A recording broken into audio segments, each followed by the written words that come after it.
Okay, guys. In this video, we are going to talk about the main empires of the Mediterranean region. First, we're going to talk about Phoenicia and its colonies, then the Greek city-states and colonies, and then the Hellenistic and Roman empires. I tried to find numerous maps of this area so we know what we're talking about, but here we go.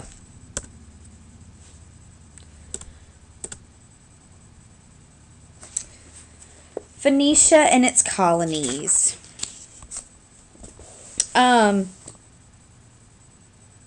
The Phoenicians' contributions included an alphabet, reading left to right, and both of these contributions eventually found their way into much of the world.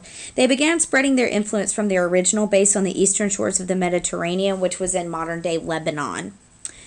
They had great seafaring skills, so they established colonies across the Mediterranean in Greece, Italy, North Africa, and Spain. They did not often use military conquest to gain power. They really were good at trade. They found out what a potential trader wanted, and more important, they knew how to get it for him.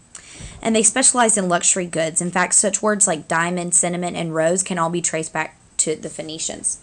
The Phoenician colonies in Greece greatly influenced the development of Greek civilization. And the Phoenician alphabet and coinage were adopted by the Greeks. The Greeks later influenced the development of the Romans. So, bringing it full circle, in the 3rd and 2nd centuries BCE, Romans fought one of the last great Phoenician colonies, which was Carthage, for economic and political control of the western Mediterranean. Rome's victory led to the rise of Roman Republic power in the Mediterranean region. So let's talk about Greece. The Greek city-states contributed to our idea of citizen and democracy. Greek democracy in its time was absolutely remarkable. Even though only free adult men could be citizens and vote on government policies, the idea that the government could be influenced by the peaceful voice of the people was really unique during this time period. The Greek city-states shared a common language and religion, but democracy was not the only form of government in all of the Greek city-states. For example, Athens allowed participation by its male citizenry, but Sparta was a totalitarian oligarchy. And this means that few men made all the government decisions and no dissent was permitted. Political forms in other city-states in Greece usually existed somewhere between Athens and Sparta, and there were many kingdoms as well. Alexander the Great united the multiple Greek city-states for the first time in their history, and then he promptly left. Well, hold on. I'm sorry. I'm going to come back to Alexander the Great in just a second. The Greek world relied heavily on trade as the cornerstone of it. Cornerstone. I'm so sorry. I can't talk. Of the economy. The Mediterranean Sea linked its communities through this trade and created a larger Greek community. And during the Hellenistic era, which we're going to talk about in a minute, caravan trade flourished from Persia to the west, and the sea lanes were widely traveled throughout the Mediterranean Sea, Persian Gulf, and Arabian Sea. And this trade created a very cosmopolitan culture. Greece was a patriarchal society with fairly strict social divisions. Women were under the authority of their fathers, husbands, and sons. Most women owned no land and often wore veils in public. Their one public position could be that of a priestess of a religious cult. Literacy, however, was common among upper-class women, and Spartan women took part in athletic competitions. And Greek society they had slaves, and slaves were often turned into slaves because they had debt, they were prisoners of war, or they were even traded. Culturally, they stressed an importance on human life and a growing appreciation of human beauty. This is often seen through Greek religion, philosophy, art, architecture, literature, athletics, science, etc. Polytheistic, the Greeks believed that their gods were personifications of nature, and each city-state had its own patron god or goddess for whom rituals were performed. And one of the greatest of the Greek civilization's legacies is philosophy. Socrates, who's up here at the top, posed questions and encouraged reflection. And he said the unexamined life is not worth living. His student Plato wrote The Republic. Here's Plato right here. And he said that he had described the ideal state by ruled by a philosopher king. And then his student Aristotle wrote on biology, physics, astronomy, politics, and ethics. And he's considered the father of logic. And his system of deductive reasoning was an important element in the development of political systems, scientific advancements, and religion up to the modern era. And then you also had Homer, who wrote the Iliad and the Odyssey. This is the value of the hero in Greek culture. Architecture, they built temples using pillars or columns, and they developed a realistic approach to human sculpture. And then, of course, the Olympics. So, let's go back to Alexander the Great.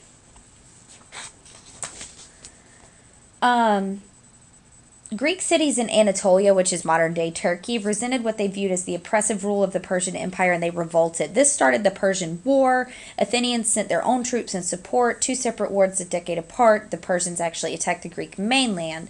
And during this first war, we had an important victory at Marathon, led by the Athenians, and this led to the Golden Age of Athens. During the Second War, the Athenian-led naval victory at Salamis and Spartan-led army victory at Plataea stopped the Persian attempts to conquer the Greek city-states, and they formed a very tenuous alliance called the Delian League, and Athens served as the leader of this league. However, this leadership soon caused resentment by other parts of the Greek world, and this came to a head during the Peloponnesian War.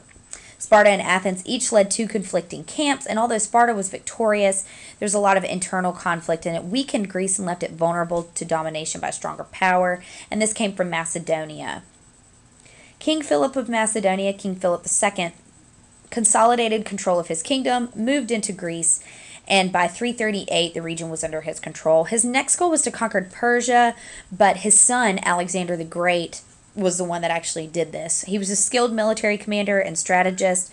He successfully conquered Persia by 330 BCE and went on to conquer most of the northwest regions of the Indian subcontinent.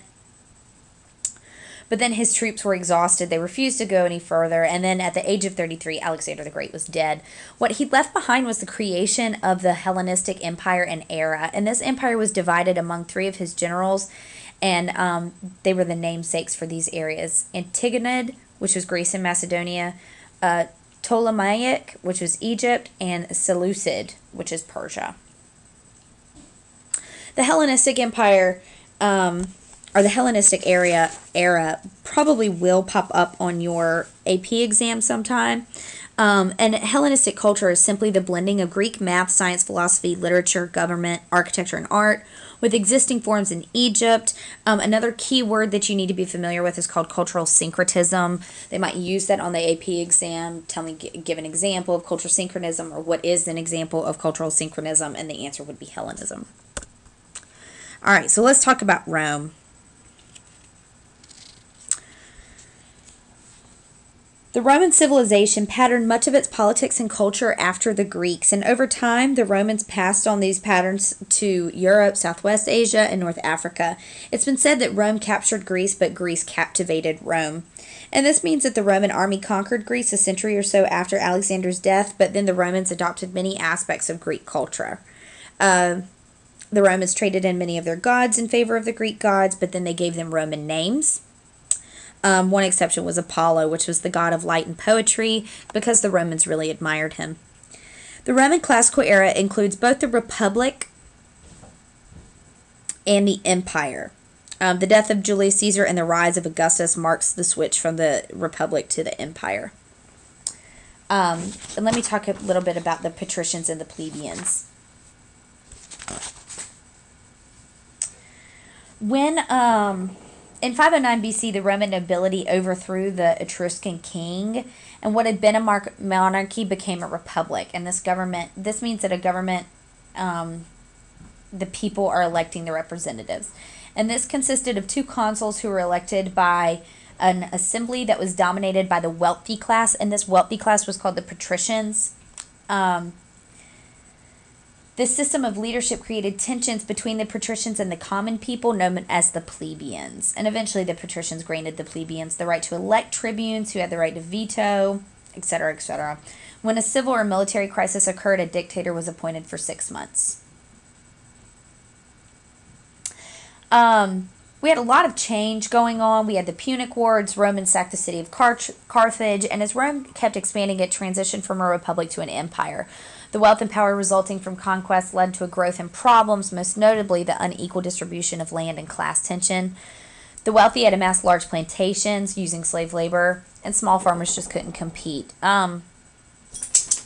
The Roman general Julius Caesar led the Roman army in its conquest of Gaul, which is present-day France, and in 46 BCE, he made himself dictator for life. A group of senators feared Caesar was becoming a tyrant and assassinated him, and so his nephew Octavian took over, and in 27 BCE, he was given the title of Augustus. During his 45-year rule, Rome was a monarchy disguised as a republic. He centralized political and military power, but preserved the traditions of the republic, and the continued expansion of the empire stimulated the growing economy. Cities emerged throughout. Economic prosperity, centralized power, and the strength of the Roman army resulted in stability for the next 2.5 centuries, and this was called the Pax Romana, or the Roman peace. His system of law began in 450 BCE with the 12 Tables, which were a series of laws that organized into 12 sections and written down so they could be understood by all. And as the empire spread, the laws went with it. And examples of this would be like the defendant is innocent until proven guilty, and the defendant has a right to challenge his accuser before a judge. These ideas that are repeated in the American Constitution today originated in Rome. The key to the Roman Empire's economic success was an extensive system of roads. The 60,000 miles of roads linked the empire's 100 million people, linking all regions of the empire for trade and communication. They built monuments as well as aqueducts that carried water over long distances into major cities. The Roman roads were also used by the military to move soldiers quickly into trouble spots around the empire, by merchants and travelers, and also by missionaries after the arrival of Christianity. The government used its military, both land and sea forces, to protect trade routes within the borders. The Romans built military fortresses throughout their empire to protect their political and economic interests. They fought rivals around its borders for the course of hundreds of years. They also fought people within the empire who didn't necessarily like being under Roman control. We had uprisings in Britain, Gaul, Germania, and Palestine. And this kept the military very busy.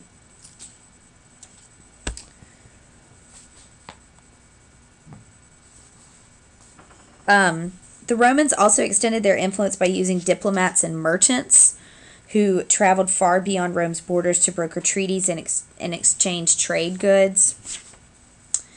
For example, silk transported via the famous Silk Roads from China could be purchased by wealthy people in the city of Rome. Similar to a policy enacted by the Han rulers, the Roman Republic and Empire promoted migration of many people into its colonies to encourage the spread of the Roman way. And this policy was so successful that many people from Western Europe all the way to Southwest Asia were known as Roman citizens, even though they never set foot even in Italy, much less the city of Rome. Romans were polytheistic like the Greeks, and they believed that gods intervened directly in their daily lives. They did tolerate the cultural practices of its subjects. If they paid their taxes, they didn't rebel, and they revered the emperors and the Roman gods. The Jews were strict monotheists, and they were scattered and generally accepted throughout the Roman Empire. They were considered a problem in their homeland of Judea, where rebellious groups often tried to overthrow Roman rule. And after a series of bloody rebellions in the 1st and 2nd centuries, the Jews were completely defeated by the Romans and forced out of Jerusalem. And this was the start of the Jewish diaspora. The Christians were originally a Jewish sect, and they were also seen as a threat to Roman rule and were often persecuted. However, the number of Christians continued to grow throughout the empire. And then 313 CE, the Emperor Constantine issued the Edict of Milan, and this legalized Christianity in the empire. In 380, Emperor Theodosius proclaimed Christianity as the empire's official religion. Rome was patriarchal, and the eldest male was called paterfamilias. He was the father of the family. Roman law gave the paterfamilias authority to arrange marriages, sell children into slavery, or even execute them. Women's roles were supervising domestic affairs. Laws put strict limits on their inheritances, but this was pretty inconsistent. As the wealth of the empire increased, new classes emerged, and these wealthy merchants and landowners built very large homes, and the poor were often unemployed. Slaves were 1/3 of the population. So let's talk just a second about the fall of the Roman Empire, and then we're done. Even though the western half of the Roman Empire fell in 476 and the city of Rome spiraled into decay, the eastern half of the empire continued on for another 1,000 years. It was headquartered in Constantinople, which is Istanbul in today's Turkey. The Byzantine Empire maintained the glory of Rome over the Eastern Mediterranean until the mid 15th century. The Byzantine Empire influenced the social, political, and economic development of Russia, Eastern Europe, and modern day Turkey. And the greatest legal contribution was its legal system, and this was known as the Code of Justinian. And that's it. I know that was a long one. I'm sorry.